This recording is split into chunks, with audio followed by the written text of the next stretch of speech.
Bonjour à tous, nous sommes au 7e jour de la neuvaine à Saint-Joseph et nous allons méditer aujourd'hui sur Saint-Joseph, patron des familles. De l'Évangile selon saint Luc. Quand il eut 12 ans, ils montèrent en pèlerinage suivant la coutume.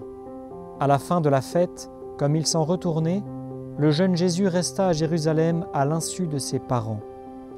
Pensant qu'il était dans le convoi des pèlerins, ils firent une journée de chemin avant de le chercher parmi leurs parents et connaissances. Ne le trouvant pas, ils retournèrent à Jérusalem en continuant à le chercher. C'est au bout de 3 jours qu'ils le trouvèrent dans le temple, assis au milieu des docteurs de la loi. Il les écoutait et leur posait des questions, et tous ceux qui l'entendaient s'extasiaient sur son intelligence et sur ses réponses. En le voyant, ses parents furent frappés d'étonnement et sa mère lui dit « Mon enfant, pourquoi nous as-tu fait cela?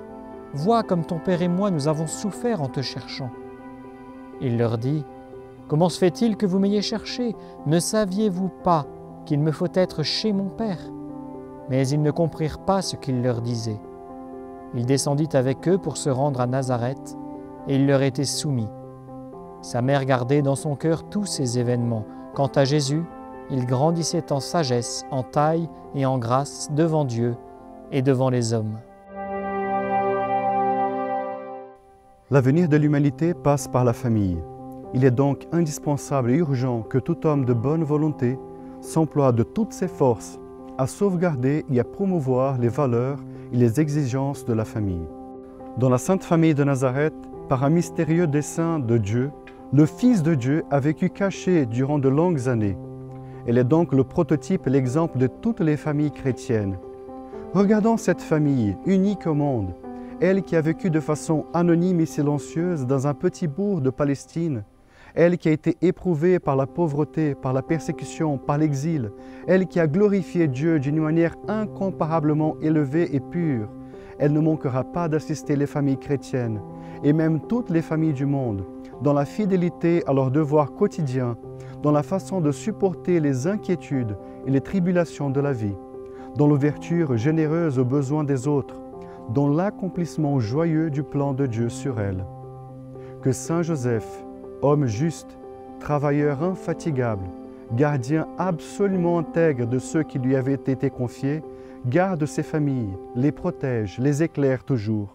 Que la Vierge Marie, qui est mère de l'Église, soit également la mère de l'Église domestique, que grâce à son aide maternelle, toute famille chrétienne puisse devenir vraiment une petite Église, dans laquelle se reflète et revive le mystère de l'Église du Christ. Elle qui est la servante du Seigneur, qu'elle soit l'exemple de l'accueil humble et généreux de la volonté de Dieu. Elle qui fut la mère douloureuse au pied de la croix, qu'elle soit là pour alléger les souffrances et essuyer les larmes de ceux qui sont affligés par les difficultés de leur famille. Saint Joseph, toi qui as veillé avec tant de sollicitude et de délicatesse sur la Sainte Famille, je te consacre aujourd'hui ma famille. Tu as vécu pleinement à Nazareth ta vocation d'époux fidèle et de père attentif. Protège ma famille, afin qu'elle devienne toujours plus une église domestique, berceau de l'amour et sanctuaire de la vie. Garde-la dans l'unité par le lien de la paix. Apprends-nous à nous aimer les uns les autres et à nous pardonner autant de fois qu'il sera nécessaire. Renouvelle les époux dans leur amour conjugal. Je te confie toutes les familles de la terre, spécialement celles qui vivent le drame de la séparation et les enfants orphelins de parents vivants.